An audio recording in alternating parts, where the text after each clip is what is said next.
Maintenant, une fois étudié le signe, maintenant on va enlever les valeurs absolues. On va enlever les valeurs absolues. On va simplifier le nombre. Écrire sans laisser mot de la valeur absolue. Donc c'est moins 3. Toujours pour écrire le nombre sans laisser mot de la valeur absolue, il faut étudier le signe qui est à l'intérieur. C'est bon? Si le nombre à l'intérieur est positif, on prend son opposé. On prend l'opposé du nombre à l'intérieur. L'opposé du nombre à l'intérieur, n'est-ce pas? Le plus devient moins et le moins devient plus. L'opposé de 3 racine de 2 moins 5, c'est moins 3 racine de 2 plus 5.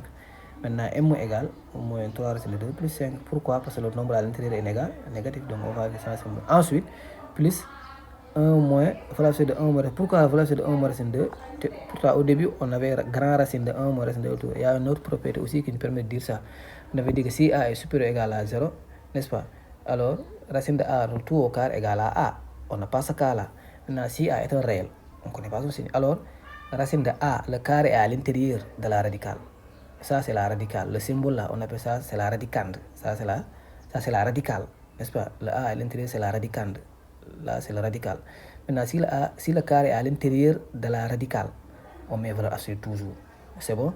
Parce qu'on ne connaît pas. Alors, la racine carrée est toujours positif. Ici, on a ce cas-là. Ici, on a grand racine de 1 moins racine de 2 au carré à l'intérieur. On va mettre maintenant les valeurs absolues. Là aussi, comme tout à l'heure, pour enlever les valeurs absolues, il faut étudier le signe. Étudions le signe de 1 moins racine de 2 toujours. Maintenant, on prend le premier terme au carré, c'est 1. Deuxième terme au carré, c'est 2. Parce que racine de a, le tout au carré égale à 2. On avait dit que racine de a, le tout au carré égale à a. C'est bon? Mais ensuite, on fait la différence des carrés. Toujours, vous faites la différence des carrés.